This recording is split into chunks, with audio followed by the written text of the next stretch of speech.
Mudhol MLA గారు నాకు చాలా పాత ప్రియ మిత్రుడు. పాటిల్ సాబ్ మా జిల్లా కాంగ్రెస్ పార్టీ అధ్యక్షుడునే.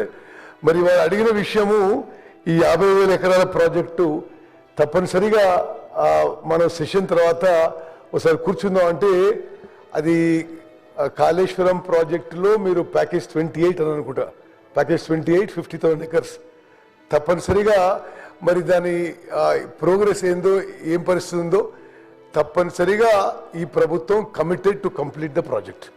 నేను I personally review with you on this issue. మరి అదేవిధంగా ప్రియ మిత్రుడు ఆర్మూర్ ఎమ్మెల్యే రాకేష్ గారు నన్ను కలిసిన మాట వాస్తవం. ఓకే, అది ఆ ఎస్ఆర్ఎస్పి విజిట్ కోసం వచ్చినప్పుడు కూడా వారు రిప్రజెంట్ చేసిండ్రు. సరే, ఎందుకు డిలే అయింది కూడా నేను కనుక్కుంటాను.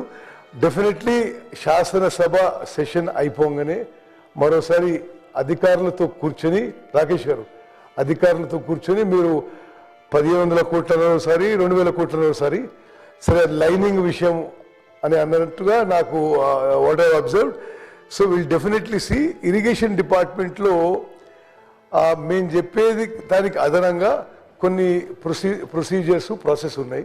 Viability, BC ratio, water availability తప్పనిసరిగా మీతోనే కూర్చొని అధికారులతో కూర్చొని ఏమాత్రం అవకాశం ఉన్నా విల్ టేకప్ దిస్ వర్క్ అని చెప్పి అష్యూరెన్స్ ఇస్తున్నా అధ్యక్ష.